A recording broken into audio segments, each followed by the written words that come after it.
Good afternoon, all. Today I have with me Avnish Anand, a good friend, batchmate from IIM Lucknow, and currently the COO, Chief Operating Officer at Carrot Lane.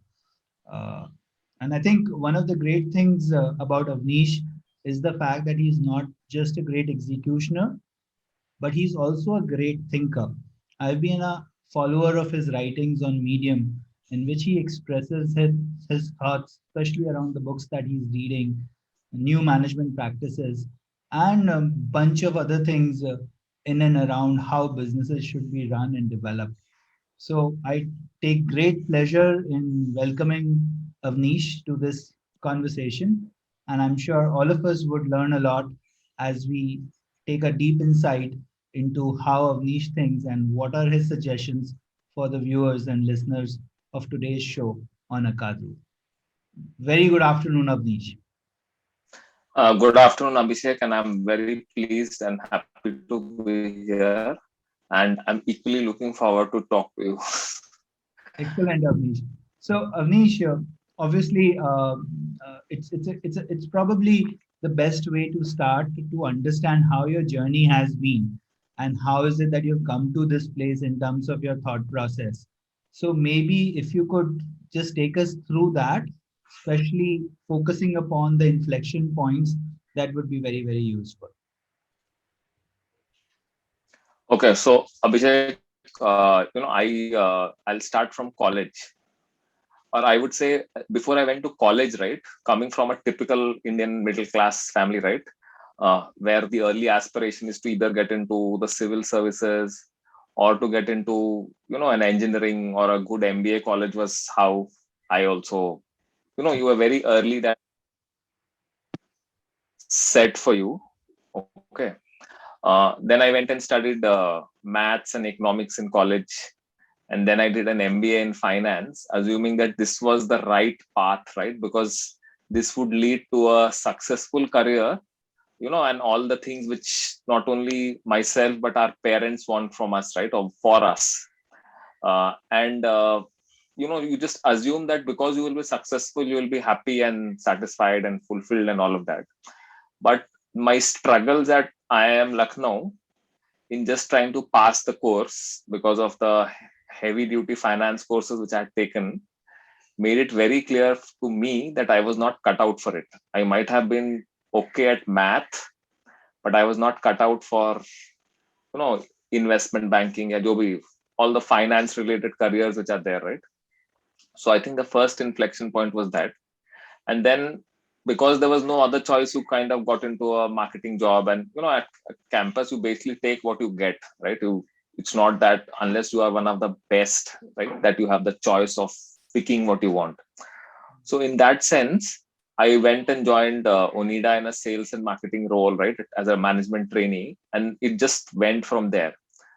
Even at that point in time, it was very deeply ingrained in me that getting into a US or like an MNC was the right thing, right? Like it will have a good, successful career. So while I learned a lot at Onida, and I think it really opened my eyes to how businesses really worked and how the world worked rather, and thoda humbling experience, right? I think it taught me a lot of humility. So then I went to Standard Chartered Bank, assuming that this is now the right place for me because it's a bank and it's an international bank and all.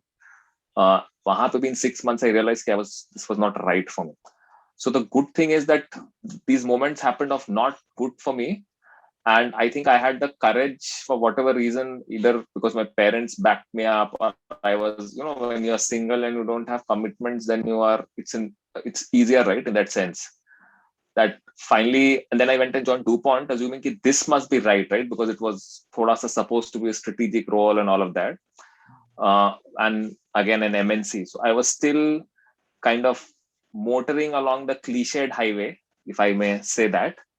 Uh, there I and then I got married also, and then I realized that this was like the easiest job in the world, in the sense that 5 day proper, that kind of thing which a lot of us aspire for, and a lot of international travel and all, right? The typical trappings which we consider, right, of success. वहां पे then I realized कि boss, this can't go on, right? So you are like really restless, I would say, not frustrated, but restless ki kya, is this how it is meant to be, or whatever, right? So and at the same time, Nimish Adani, you know him, he's also a batchmate. He had joined Bharat Matrimony. So, and my wife also worked in Bharat Matrimony, so I was kind of exposed to Bharat Matrimony, ki how things work. And I always thought ki their job was more interesting. They were dealing with real consumer problems and how to solve it through that, through technology and all. So I was thoda sa predisposed towards that, and I was really unhappy, or I would say frustrated with what I was doing. So then when the chance came, right, through a headhunter, that somebody is trying to start, this is 2007, mind you, when there was no Flipkart or Amazon also in this country. And, they said, we want to sell diamonds online. If you think about it, in 2007, leaving a job which your parents and even your in-laws, right, who got your daughter married to you, thought was a good steady state job, को छोड़ के आप इसलिए join किया because you had so much momentum, right? ये तो छोड़ना ही है, मतलब this can't work, right? And I think उस समय what, as in, there was a time there was nobody even to tell me how a startup worked, or how life was in a startup, because there was nobody who was working in a startup, right? You can think about it back in 2007. But I had this thing, right, that I didn't get stuck to anything कि ये मैंने किया है, I have studied this, so I should, I can't let go of this, because I had made those choices earlier also in my life. So I was willing to try. I was very frustrated, and I had seen somebody else working in a .com company, which I thought was very exciting, right? And at the same time, I spoke to my wife, I spoke to my parents. They were very supportive that, ठीक है, what is the worst thing which will happen? Like, we'll have to look for something else after 6 months, we'll see. So I think it was a perfect storm. And this was the biggest inflection point in that sense. Because then I went there, and then, when you start building a company from scratch, then all your muscles and everything comes into play, because then it is really like tough, right? And, when you are trying to sell jewelry, then finding customers is hard.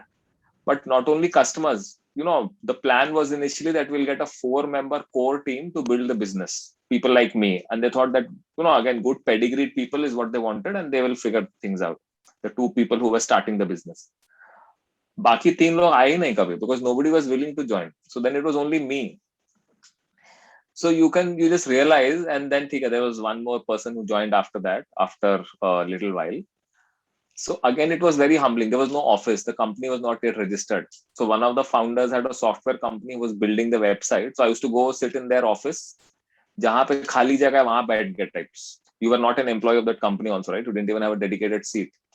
So there, then you basically unlearned everything, and you learned everything from scratch, literally, because whatever you had done in your life, whatever you had studied, whatever you had worked, I would say the Onida stint was actually most useful in that, right? In terms of how you looked at problems and how you tried to solve things. And then you learned everything from scratch, right? Whether it was product management or marketing or whatever. And you also were very, very lucky that you got a chance to do everything, like from selling to building to sourcing to logistics and payment and everything. So I was very lucky that I got to do my proper education once I joined CaratLane, and I learned how things worked, right? And then there have been smaller inflection points. There has always been a thing that I thought of, like, I'll tell you about hiring, right? There was a hiring which I did around 2011, where I thought that I can't go wrong, right? Because you used again the standard proxies of life, right? In terms of education or experience, which we think you can't go wrong with that. And I had, it all went wrong miserably. So again, you thought, boss, this model is broken. So let me think how to hire right. So actually, itna sara experiences ho gaya na early in your life, where you realize that the standard formula was broken. What everybody was telling you was right was not working at all. Like multiple failures, right? Studying finance or job and hiring and everything. So एक चीज I think became very clear to me कि I have to find my own methods to solve the problems or opportunities which have to come my way. So then I think that helped me then start to look for my own answers to a lot of things. And I think that has been the best part, because now I don't have any baggage, or I don't have any preconceived notion, or I don't have any any mindset problem ki this is how it has to be done, this is how the world has done. Everything is like new problem, everything is on the board, let's figure out. And most of my learning has happened after Carrot Lane. And then I read a lot, because every time you had a problem, like when I kind of got obsessed with the problem of hiring, for example. So I read like 15 books about it, every book which was there. And you researched which book to read, and you read a lot about it to figure out your own method of learning about it. And then you found your own way, and then you started to realize that this is how it worked well for me. So I would say that, and I'm kind of borrowing from this book called Range, that diversity of experiences in the real sense really makes all the difference. So don't get fixated that this is a good, safe choice which I've made, and how can I let go of it, right? We also have this mindset in India, right? Ki main uske 2 saal piche ho jaunga. If I let go of this, if I start again, then I'll be 1 year behind in my career. Those are all short-term things which actually push you in the wrong direction. But if you really keep trying to find yourself, what works well for you, what would be right for you in the long term, and if you're willing to take chances and try out things, I think that's the way to really find your place. But think about it, right? When we were in college also, how many of us thought we would be doing what we're doing today? And if we had stuck to the traditional successful path, right, then I don't think we would have been doing what we are doing right now. So I think that mindset really help. And I think that's what I would think all of us should at least try and do. No, very well expressed, Avnish. In fact, I really appreciate your candor. You've been very, Yeah. very candid in saying what you did and how you experienced it. A couple of things stuck out for me personally. For example, I've also read the book Range, and I've often thought long and hard about Federer versus Tiger Woods, right? That's like the seminal example which was used in the book. And I think it's harder for a younger person, right, when you are a 15, 17-year-old, to make that choice between specialization and generalization. How would you unpack that for a relatively younger person? Because for me, it was not very, very obvious when I was even a 24-year-old young person. Because for one, specialist careers pay well, much better than generalist career early on in your lives. An investment banking, for example, versus a general finance role, a specialist marketer versus a general sales and marketing role. So how do you think a youngster should look at a generalist versus a specialist pathway early on in their lives? So a few things, Abhishek. Okay, first, I kind of disagree with the specialist and generalist notion. Okay. Hmm. See, in fact, now I use the word range as a character trait itself, right? That do you have enough range because of the book? And I feel, range is like a muscle which both generalists and specialists need to have, because it's like a problem solving ability, right? Hmm. Because if you have enough breadth of exposure, right, and really diverse exposure, which Hmm. allows you to think well, right, think in analogies, solve complex problems better, the for a lack of a better word, being able to connect the dots better, right? There's Hmm. a term in reading called sync topic connections or sync topic reading, things like that, right?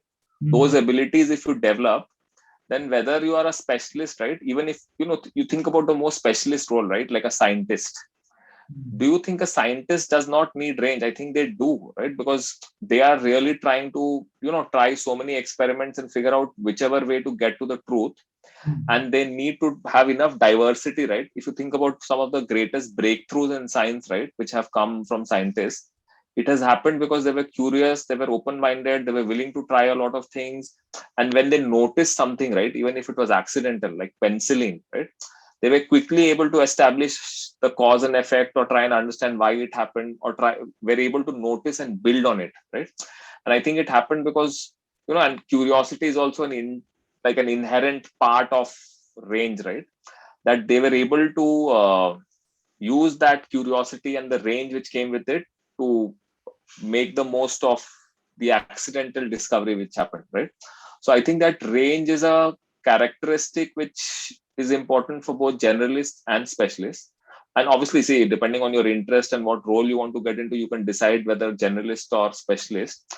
So I would say that first, that we should definitely try and develop range, right? Which comes from diversity, right? Whether it is the kind of people you hang out with or meet, right? The whole concept of weak networks, or the kind of books which you read or other content which you consume, and the kind of topics in which you take interest. Unfortunately, I'll give you this example. I really struggled with biology, and I was so glad after 10 that I didn't have to study biology, right? And almost, I would say, 30 years or 20 years on, right? And because of my interest in marketing and consumer behavior, now become interested in a lot of evolutionary, lot of the psychology which is associated with thing or consumer puts in evolutionary biology, right? And now you just find that subject fascinating. Or if you read about anthropology, right? And I was turned off from biology in school because of the way it was taught, or history for that matter.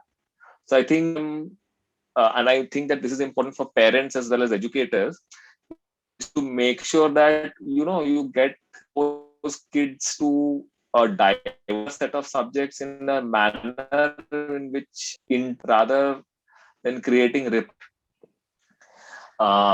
last. Avnish, I think we are losing you. Maybe you would want to. Avnish, you there? Okay, while Avnish comes back, I think I'll try to paraphrase what he was mentioning. He did talk about cultivating range, and he talked about subjects which usually tend to be on fringes, like anthropology, evolutionary biology. Hi, Avnish. I was just paraphrasing what you were saying. You're on mute, Avnish. Yeah, Sorry. I was Can just you hear paraphrasing what me you were now? saying. No, I was just Hmm. paraphrasing what you were saying. You were talking about cultivating range, Yeah. especially focusing on subjects which are on the fringes, but would give you great exposure to the diversity of life, diversity of thought on this planet per se, like anthropology, evolutionary biology. Yeah. And in fact, and this is very interesting. This is what we try to say and do at Akadru as well, wherein we say that explore widely, and then each of these modules is constructed with the most cutting edge thought process curated in a storyline format so that you could go through multiple thought patterns and figure out which are the ones that excite you. And once you're excited about it, you can commit to projects and build long term skills in the process. So I think the broad idea is in cultivating multidisciplinary thinking, Yeah. cultivating range Absolutely. of process. And that is where I think the real innovation happens. That's where the real growth happens. Coming back to your again, the constant that kind of stayed with you in this interesting but a journey with was marked by many ups and downs. You said that you unlearned everything, you had to find your own methods. What was constant of niche, and think how long and hard about it, not necessarily in terms of skill but in terms of traits, in terms of behavioral orientation. What do you think was constant which kind of laid the foundation of your success, which laid the foundation for your growth, and which is probably your message for the young people that are watching us today? Okay. So again, and sorry for borrowing from another book. Okay, So Abhishek. please don't. But Please go yeah. ahead. So I read about serendipity recently. Okay. Hmm. And the way I understood it is that, we say he's got good luck or he's had bad luck, right? But there is a method to how good luck happens or bad luck happens, right? Which also essentially means that when you get the opportunity, how can you maximize that opportunity, right? So if you were to decouple the components of serendipity, then Hmm. what I understood is that it comes down to optimism, and a high level of curiosity, and a little bit of tenacity, basically, Hmm. which essentially means that you have a better ability to spot ideas because of your range, right? Because you have been curious, you notice something which the other person might not notice, right? And Hmm. then when you notice that, because you have optimism, you are always positive that I can make something out of it. So you quickly connect the dots again, and then you work on it, Hmm. right? I think that that concept of how that author explains serendipity really resonates with me. And I think Hmm. that what has really stood me well in life are, I'm hopelessly optimistic, delusionally rather. Sometimes you might feel that there is a little bit of a risk, or I should be a little more cautious, but I will always, me and my wife go to a PTA meeting. The teacher would might say 10 bad things about my kid and just one positive. But at the end of the meeting, I'll just remember that she might remember, a more balanced view. So, it's a, you can say, obviously life may, most things have a pro and a con. So the optimism really helps. And I think the other thing which has really helped me in life is curiosity. And uh, I think it's something, I, at least in my case, I find it difficult to say whether it was something which I cultivated on my own or which just came because of early exposure. But I think possibly it's a combination of both.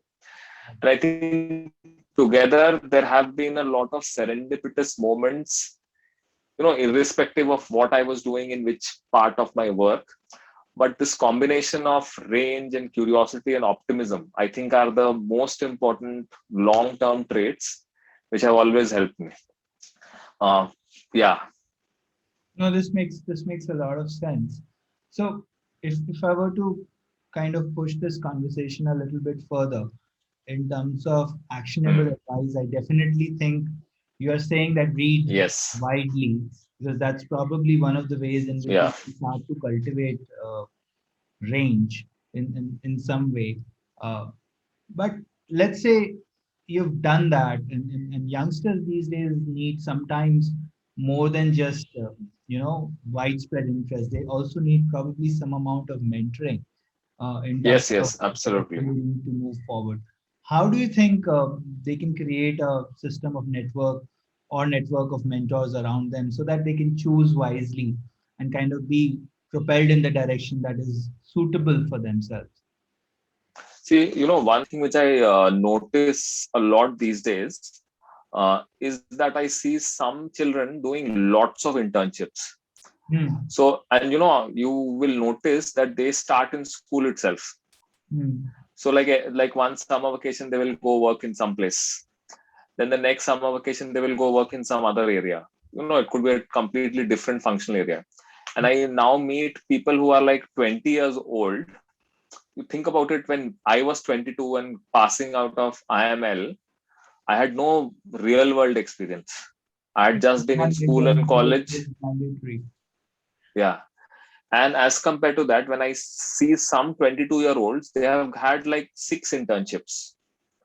And when you do an internship, when you go work somewhere, in each internship, you would have met, if you are of the kind who will, reach out to a lot of people to understand how things work or what they do and how they do it, you would Hmm. have gotten a lot of different exposure in each of those internships, right? So by the time you are 20, not only do you have a good understanding of the world and you have developed a little bit of range, you have also started to understand what you are good at, what you enjoy doing, what makes you happy. So in some sense, you have a little clearer idea of what you might want to do. Although I would still not say that at 20 you should get fixated, I know everything, but Hmm. it just sets you up very nicely, right, for life. That you have a good network which you have developed because you have worked with so many people, you have learned about what they do, so you have exposure, right? You have developed a little bit of range, you have seen the world, you understand how the world works, right? You don't have any fancy ideas, which is also important, right? Those fancy ideas which we get, uh, and you have tried a lot of things. Then the way you study, and again, once you have developed that muscle for diversity, I think you will keep doing it in your life till the time you find. And see, also one thing is, I think the quest for perfection is, a path which is littered with heartbreak, I would say. So like in anything, right? Like if you are trying to get married or trying to find a job or trying to find what you want to do best, if you keep chasing that perfect thing, I don't think it ever happens, right? We don't know. Like if you tell me that is Carrot Lane the best thing which I could have done in my life, I don't know. But I'm happy, so I'm at peace with that. So I think that making peace with yourself is important, while at the same time you keep looking for diversity or more experience to find what you want. At when you find something which you start liking, then you need to just stop and get on with it.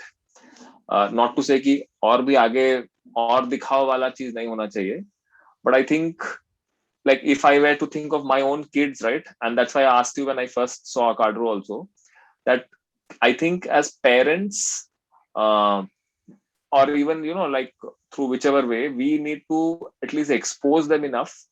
And I definitely think this internship model is a great idea, right, where if organizations also become open to start taking even school kids, right, or college kids, undergraduates, then I think that's a great way to really get the real exposure. It's not just books, right? Just books is one source of getting diversity, but when you meet people, when you do different things, I think that is how I think the children of today and tomorrow will be able to get the right kind of exposure.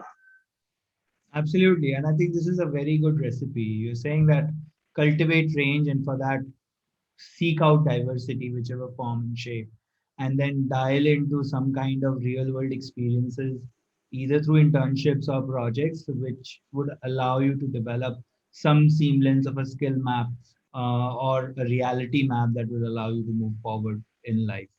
So, good advice, certainly. But what do you think would be the careers of future? Right, we're sitting in 2021, and a Hmm. lot of careers are already becoming outdated. I'm not even sure whether 15 years down the line, the job that you and I do would be even a valid job at that point in time. So let's say I would ask you to take a punt for 2040 and give me a sense as to how do you see the world at that point, in terms of what jobs would be in demand, what skills would be in demand, and probably from that we could draw out a conjecture in terms of what kind of pathways a youngster could potentially focus upon at this point. See, there is one very easy thumb rule to figure this out, right? Mhm. That what a machine can do well, and I would also say efficiently. In fact, earlier I used to only think in terms of what a machine can do and can't do. But Jeff Bezos mentions in one of his articles or book that, like when whatever the latest machine which plays this game called Gropo, or I forget the name of the game, something similar to chess, that Mhm. it takes a lot of data and a lot of energy for them to become a master, better than the world champion human in that game, right? But the amount of energy it takes, that it is not possible for it to learn a lot of things, right? They might become much better than a human being. As compared to that, a human being takes less time and less energy to become at least adequate at something, right? Mhm. So a lot of mastery obviously will become difficult with the advent of AI, and I don't know what else lies in store, right? But I think what a machine will never be able to do, no, are some of the things you need to focus on, right? Like a machine will never have the ability, like range, for example. And you see, right, there are some obvious things which a machine cannot do. And I've seen the best. Like simply take the example of a chatbot. Okay, just to give an example. When you ask a chatbot what is the status of my order or how much is my refund, they are able to do that very well, right? At scale, with a consistency and an efficiency which no human being or people can match, right? They can do complex calculations in complex math. But Mhm. when you give them like a wide context problem as compared to a narrow context problem, they fail, right? And if you have to show empathy to the customer who's missed his delivery for a gift which he wanted for his wife, then no machine can do that. So True. that empathy only a human being can have, right? So Mhm. there are these, I don't know whether I can call them a skill or a trait, which machines either cannot possess or will not be able to possess, at least from the understanding which I have, at least. Mhm. And that I think are the skills irrespective of which function you go into. Obviously, if you get into more say data or tech roles, then there is a greater risk that the machine will take your job. But wherever there is some decision making involved, or it's a untidy problem. Like there's a great example which I read that if you frame the problem as uh, the distances from Bombay to Pune is 200 kilometers, and if you have a car which travels at 40 kilometers per hour, how much time will it take? Then obviously the answer is very clean, and it's a clean problem. It's a narrow context problem, and the machine will give you better answer, right? And this kind of problem, as many there are, the machine will always be better. But if you say tomorrow I have a job interview and I need to be in Pune by 10 o'clock and I can't go today, then what is the best way for that? Then there are so many unknown variables which you now have introduced into the problem, right? The fastest might be an aeroplane, right? But you also have to consider the odds of the plane getting cancelled. So then it's such an untidy problem, right? Where the variables itself are not fixed. You need to consider all the variables and make sure that what is the safest and surest option that you will definitely be in Pune by 10 o'clock. This is the kind of a problem, right? Where framing the problem cleanly itself is hard. And you have to use a combination of judgment and, possibly gather information from various sources and put them together and figure out something, right? Based on that. This is the kind of a problem, right? Where I think a creative or a little bit of imagination is needed, where a machine will always fail. And I think this is what we need to get better at, right? Like you mentioned at the beginning, right? Complex problems. So complexity is what I think we will always be able to deal with better. So if I had to bet on it, right? If I had to like take a call on it, or if I had to think about my own children, then I would think about areas, right? Like aesthetic intelligence, for example, which is something which I read about recently. And I think, aesthetics is something which is about, how you experience something through all the five senses, right? That is something which I think is something which you will always be better than machines, right? Because how can a machine experience something through all the senses and take a decision on that, right? It's not just a simple database thing that you can decide based on that or optimize for it. So these are the skills, right? And you again, if you connect it to another thing, right? That as we go forward in life, right? What is that human beings will value the most, right? Because of the nature of time, right? It is experiences which are becoming more and more important, right? So if you're in the business, or if you have the skills where you can provide great experiences, right? Because you have empathy or because you have great aesthetic intelligence, those are skills or those are traits which will be highly valued, and more so as we go forward, right? Where everything becomes standardized, machine, very structured, that those experiences, and people will continue to seek that, right? Because human beings will still be there. So people who can deliver that would still be valuable, and those are careers where I think, see, nobody has seen the future, but at least I would say you have at least de-risked the chances of getting laid off if you have those skills. No, very well said, Avnish. It's making a lot of sense to me. And in fact, I've been talking to a friend of mine and having the very same conversation, in which we said that, you see, the contact jobs would probably see more success because those are the places where you are perforce dependent upon a range of things to come into being when a problem is solved. It's not predictable, it's not defined. And I think when a lot of people and smart people say the same thing, it seems like that's probably the way it's going to be. So thank you for that. Some final bits of advice in terms of how we could potentially do this. I know we are ahead of our time, so I'm just trying to make sure that we encapsulate what you have said and present it to our viewers in form of a pithy advice, pithy word of wisdom in terms of what they could do. And think of a primary segment as youngsters, 15 to 20-year olds who are yet to embark on a formal career trajectory. So what's your some last pieces of advice for them? See, this is something which again I think is very important, and one very Indian thing which happens, where we start asking an 8-year-old कि आप बड़े होके क्या बनना चाहते हो, okay? And somewhere we start putting this fixation in their mind by putting our own prejudices, our own biases upon children, right? So the only advice which I would want to give to young kids is that don't listen to adults when they tell you this is a great career. Well said. Well said. Thank you so much, Avnish. It was a pleasure No, having you. my pleasure, Abhishek. I'm happy to have this conversation. Yes, we will do this again probably because I've already got Yeah, a couple of anytime. messages saying that, look, this is the question that we want Avnish to talk about. But being mindful of your time, we'll probably take it up in another conversation and we'll explore Sure. in a different forum. Thank you so much for your time, Avnish. It was a pleasure having you. Bye bye. My pleasure as well, Abhishek. Thanks. Bye. Take care.